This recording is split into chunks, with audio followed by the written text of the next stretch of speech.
법은 사회 질서의 유지와 정의 실현을 위한 근본적 장치로 기능한다.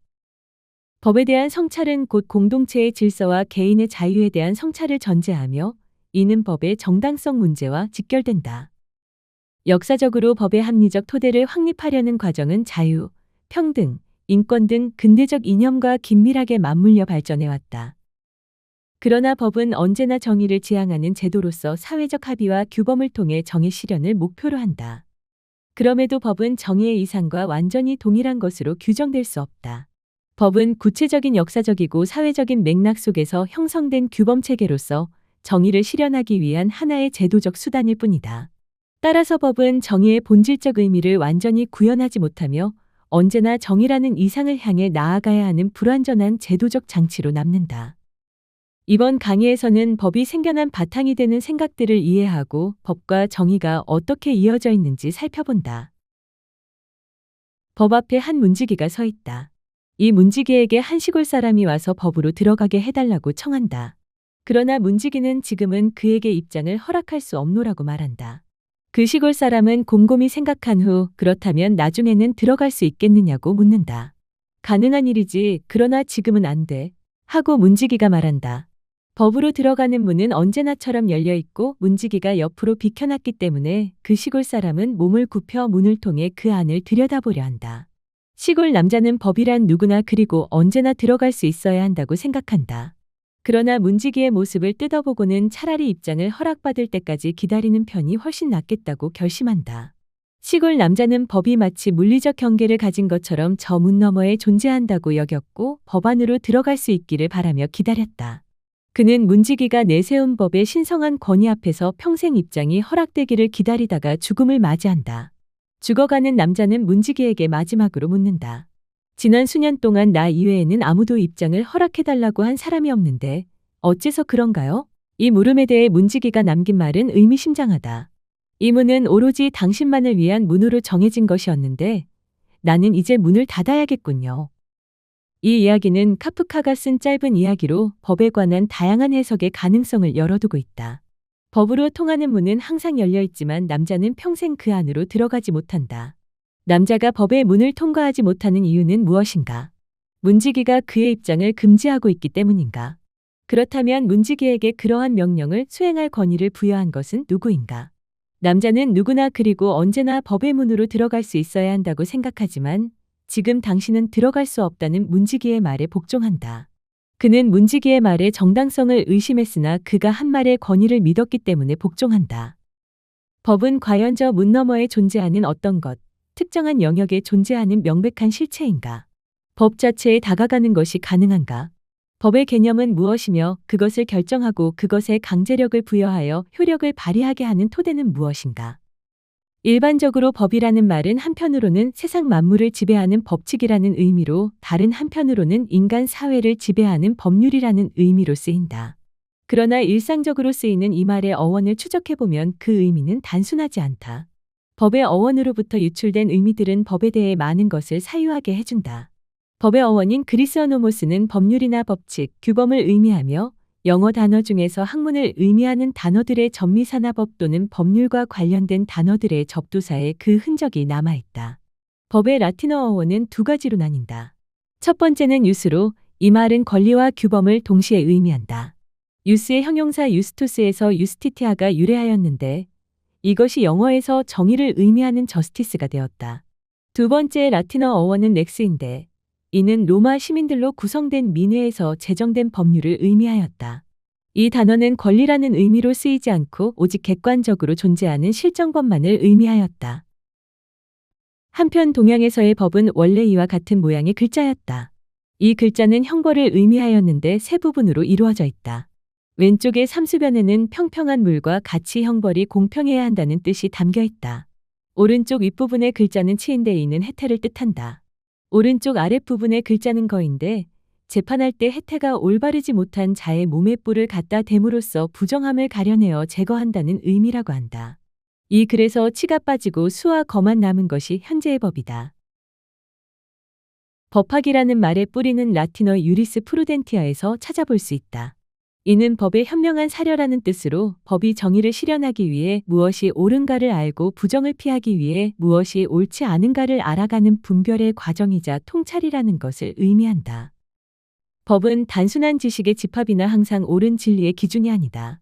법은 권리이자 규범이라는 이중적 성격을 통해 정의를 실현해가는 실천적 작용이다. 그리스 신화 속에 등장하는 법과 정의의 여신 디케는 법의 이와 같은 성격을 상징적으로 보여준다. 디케는 진실을 꿰뚫어 보겠다는 의지로 눈을 뜨고 있기도 하지만 인간 세상에서 재판할 때 주관성을 버리겠다는 뜻으로 눈을 가리고 있기도 하다. 또한 한 손에는 법을 엄격하게 진행하겠다는 뜻으로 칼을 들고 있는데 이는 법의 강제성과 실천성을 상징한다. 다른 한 손에는 옳고 그름을 가리는 데 있어 편견을 버리고 공평하고 정의롭게 판단하겠다는 의미로 저울을 들고 있다.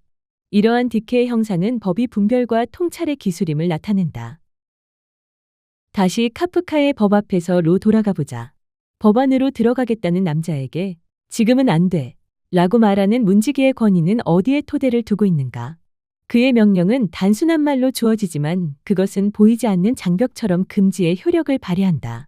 이처럼 어떤 말이 강제력을 행사하는 것은 어떻게 가능한가? 상황의 장대 이야기에서 시작해보자. 전국시대 진나라의 상황은 두 차례의 법 개정을 통해 약소국이었던 진나라를 부강한 국가로 도약시킨 인물이다. 그가 강행한 법 개정은 엄격하고 냉철한 개혁 정책을 통해 진나라의 국력을 눈부시게 신장시켰다. 상황은 인간을 개혁하지 않는 한 그 어떤 개혁도 성공할 수 없다고 믿었다. 그가 진나라 백성들에게 새 법령을 선포한 일화를 보면 이를 알 수 있다. 상황은 법령을 갖추어 놓고도 백성들이 새 법령을 믿고 따르지 않을 것을 염려해 공포를 미루고 있었다. 그래서 그는 세 길이나 되는 장대를 진나라 도성 저작거리의 남쪽 문에 세워놓고 이 장대를 북쪽 문으로 옮겨놓는 사람에게는 10금을 주겠다 라고 했다. 그러나 백성들은 이 말을 믿지 않다. 그래서 아무도 나서서 장대를 옮기지 않았다. 상황은 다시 50금을 주겠다고 했다. 그러자 어떤 사람이 장대를 옮겨놓았고 상황은 즉시 그에게 50금을 주어 나라가 백성들을 속이지 않는다는 걸 분명히 보여주었다. 그런 후 상황은 새로운 법령을 널리 알렸다. 이 이야기에서 장대를 옮겨 신뢰를 세운다는 뜻의 사목입신이란 말이 나왔다. 상황의 일하는 법이 말과 행동의 일치라는 것을 보여준다. 상황은 장대를 옮기면 50금을 주겠다는 포고문을 그대로 행동으로 실천했다. 공포된 법은 반드시 실행되어야 하며 법은 실행의 강제력을 지닐 때만 법이다.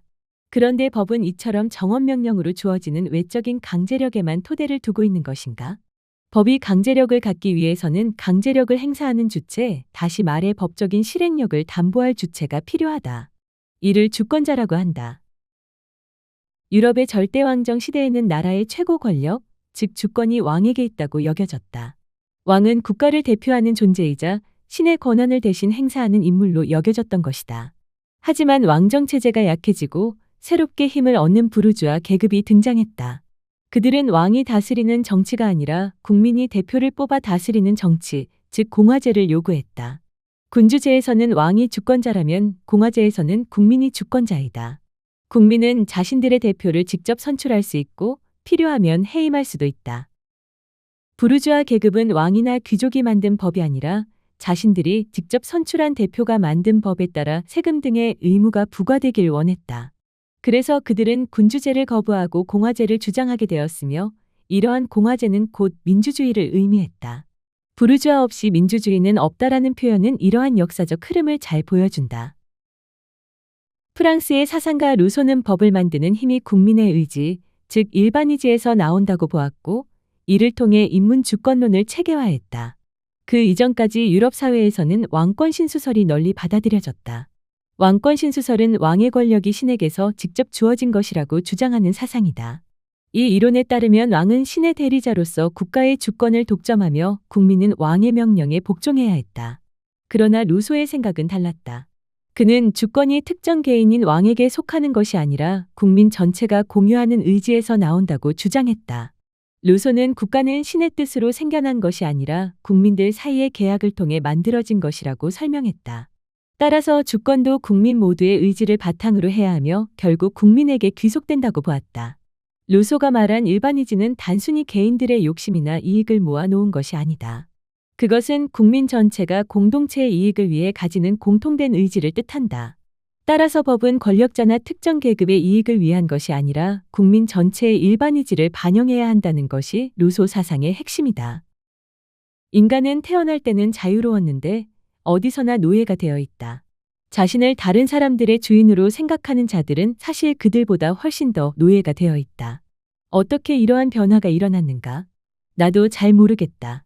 다만 무엇이 이 변화를 정당화할 수 있는가에 대해서는 답변할 수 있다고 생각한다. 나는 주권은 보편적 의지의 행사일 뿐이기에 결코 양도할 수 없으며 집합적인 존재인 주권자는 집합적인 존재 자체에 의해서만 대표될 수 있다고 말하고자 한다. 권력은 물론 이양될 수 있지만 의지는 그렇게 할 수 없다. 루소에 따르면 인간은 본래 자연 상태에서는 자유롭고 평등한 존재이다. 하지만 우리가 사는 현실에서는 그렇지 않다. 왜일까?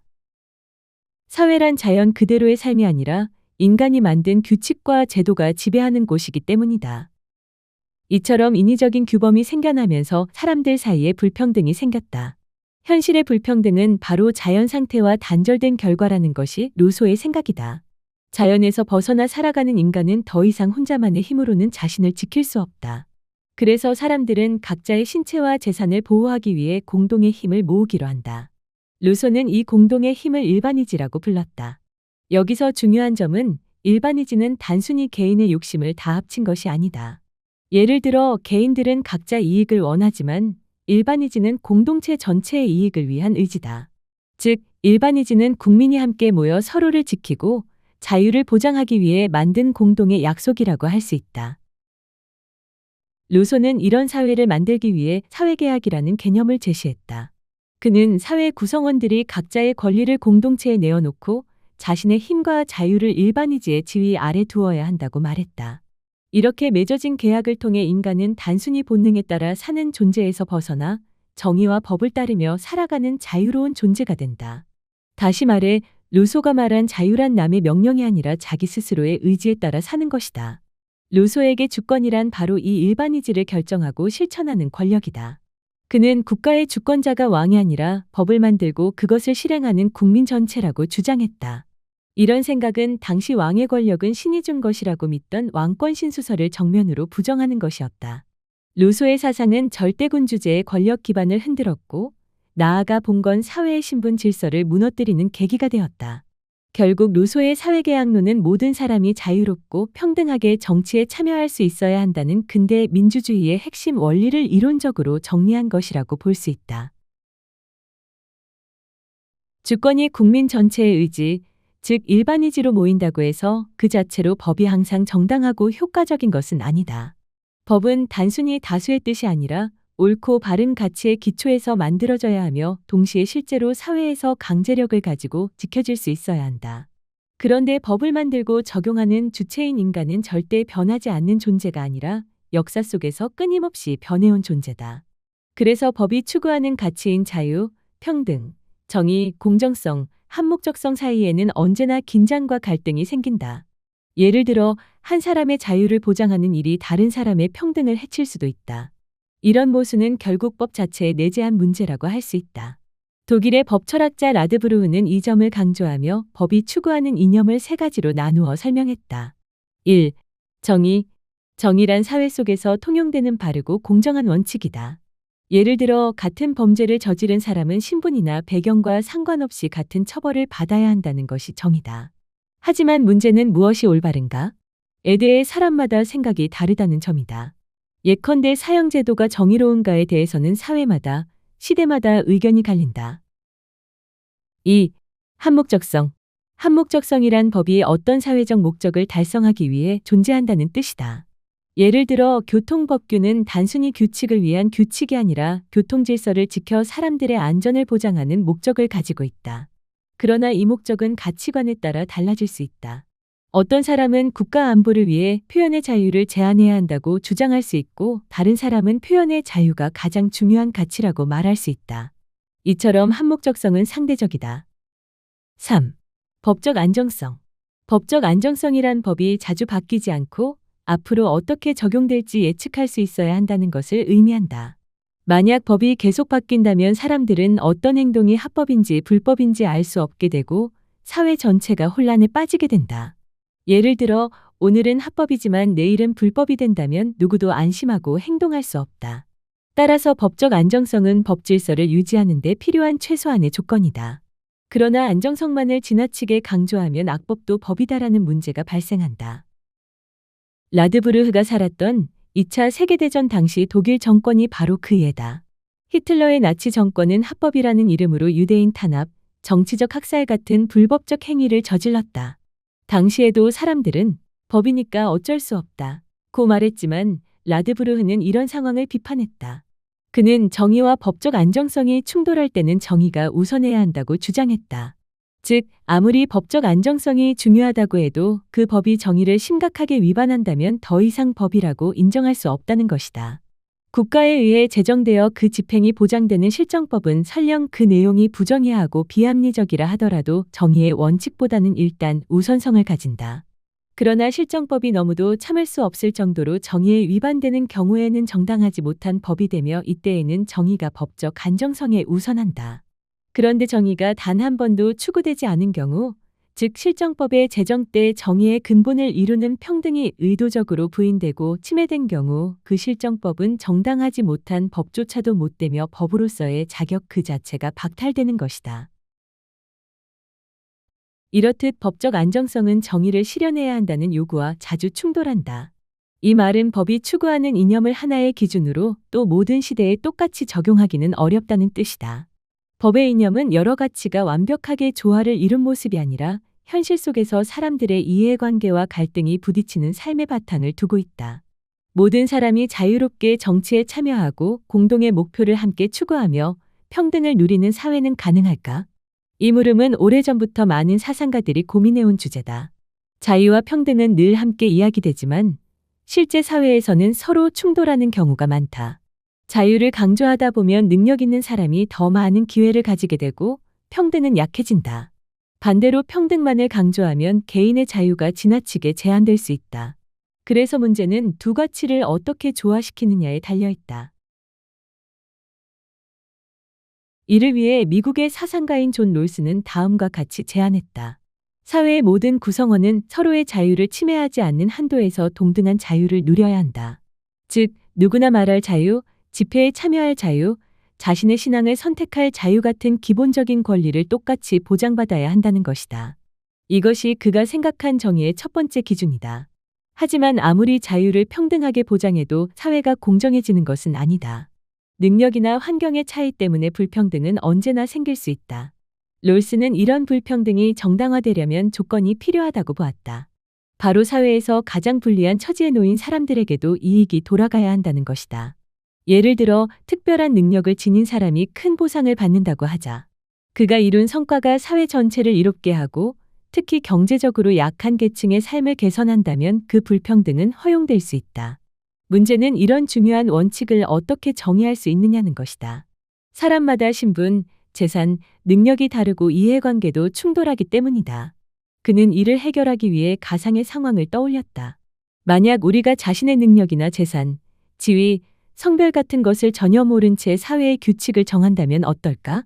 그런 상태라면 누구든 혹시 자신이 불리한 위치에 놓일 수 있다는 점을 고려해 최소한의 자유와 기회는 반드시 보장되는 사회를 선택할 것이다.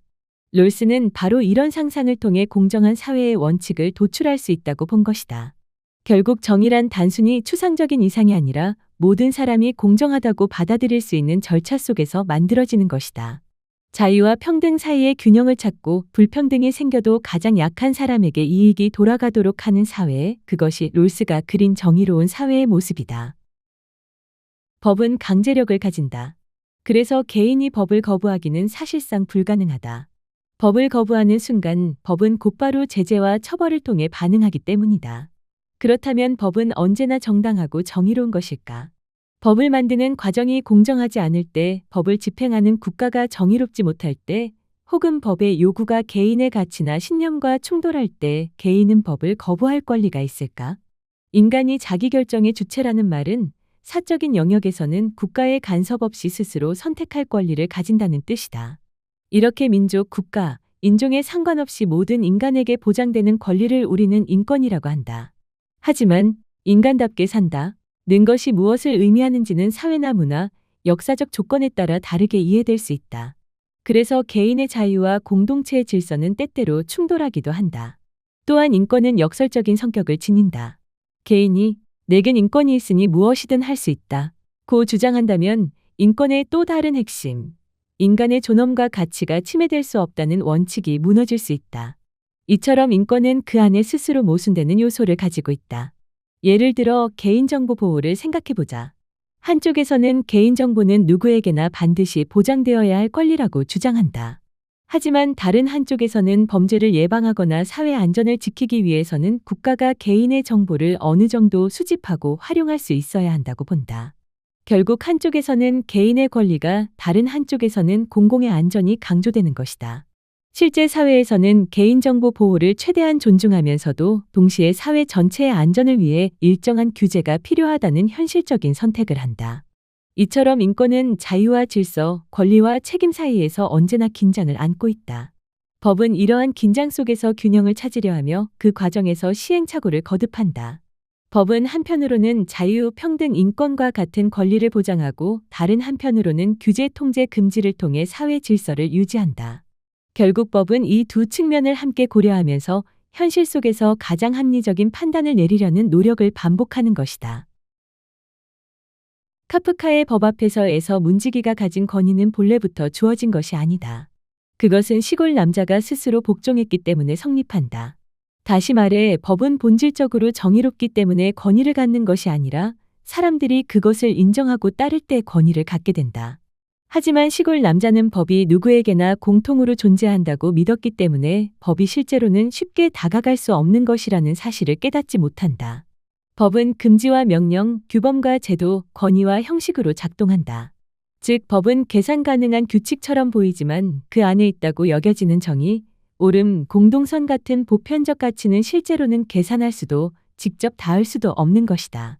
그래서 우리는 문지기의 형식적 권위 뒤에 정의로운 법이 있을 것이라고 믿지만 그것은 어디까지나 믿음일 뿐이다. 법은 정의를 실현하기 위해 열려있는 문처럼 보인다. 그러나 법 자체가 곧 정의는 아니다. 법은 정의를 향해 나아가려는 시도일 뿐이며 정의를 암시하고 지시할 뿐이다. 따라서 법과 정의 사이에는 언제나 간격과 차이가 존재한다. 법을 깊이 생각한다는 것은 법이 정의를 어떻게 향해 가고 있는지 그리고 그 과정에서 어떤 한계를 드러내는지 살펴보는 일이다. 반대로 정의를 생각한다는 것은 법 안에 숨어있는 모순을 발견하고 정의가 끊임없이 움직이고 변하는 성격을 이해하는 것이다. 결국 우리는 언제나 법은 어디에 있는가? 라는 질문 앞에 선다. 그리고 법의 경계, 지위, 가치, 한계를 성찰하면서 정의의 가능성을 모색하게 된다.